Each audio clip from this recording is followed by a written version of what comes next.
So in this video, I'm going to be putting a brand new blower motor in the 2010 Toyota Prius. Insanely cool cars, tool reviews, and auto repair videos. We've got a dive under the dash on the passenger side. All right, so once you're underneath the passenger side, there's 3 tabs here.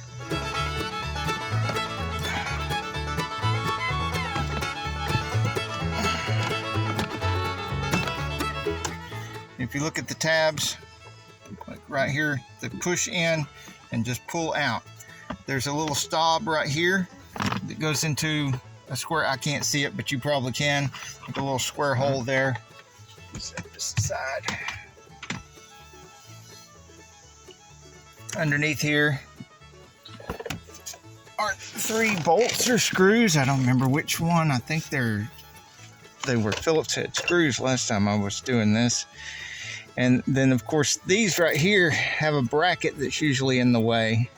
Now I've got a lot of people trying to bend this bracket out of the way. And yes, it will bend just enough to get out of the way, and it will bend back afterwards. But it's not necessary because there's a Phillips head screw right here that can be loosened up or taken out completely, and I'm just going to take it out. That way the bracket, both these connectors, all the wires, everything will just drop down way out of the way, make it so much easier for me to change this blower motor without taking any chance on damaging the bracket or damaging the housing, because the housing is just plastic where the bracket is connected. And I'm always afraid that if I try bending on the bracket, that it might break this little piece of the blower motor housing off. And what if it breaks this whole chunk of the blower motor housing off? That would be a disaster, wouldn't it? All right, I'm going to take these other connectors loose. I'm going to push this little tab right here in and pull down at the same time. It's kind of tight in here, so shove that up out of the way.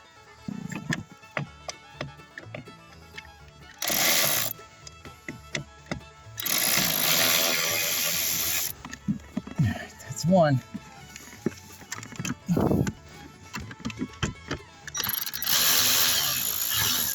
There's the second one.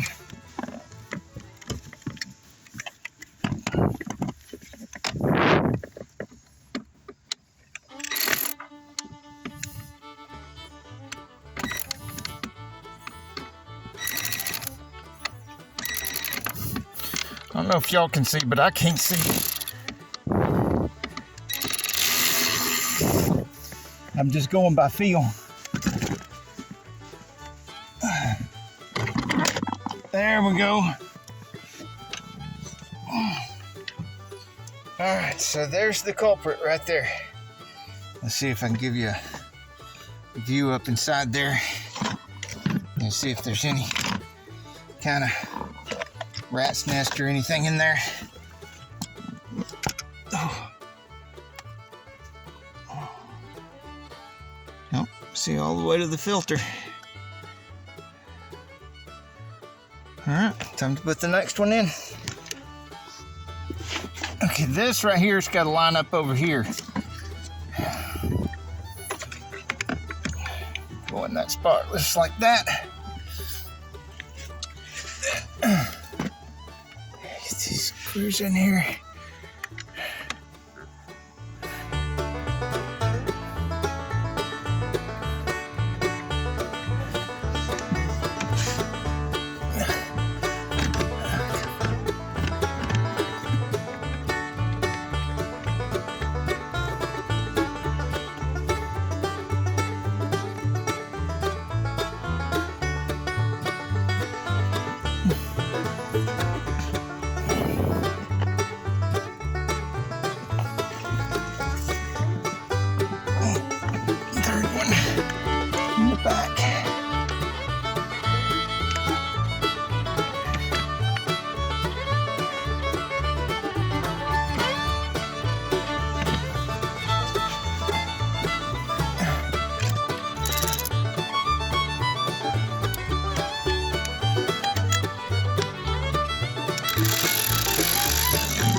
Now this bracket has two little holes in it on either side of the screw.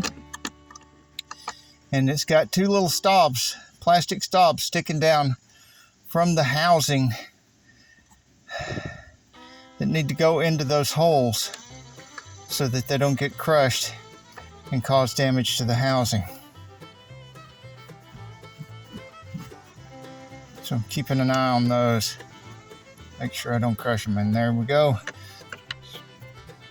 Might forget to put the wire connector back in here. Won't work if it's not connected up, and you hear it snap. It's got to go all the way up in there and snap.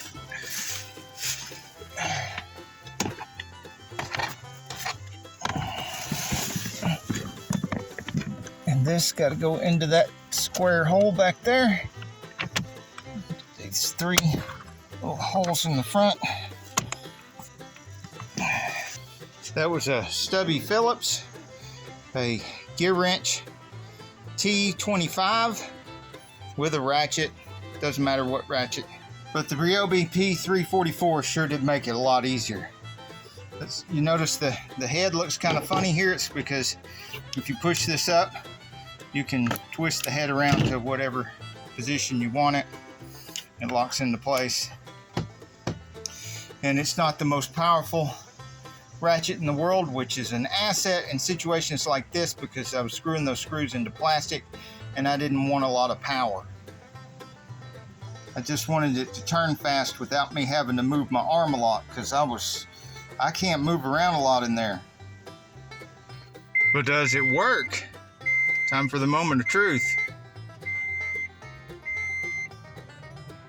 Oh yeah. That's some nice cold air coming out of there. Whew. And how many miles have we got out of this Toyota Prius so far? 417,560 miles.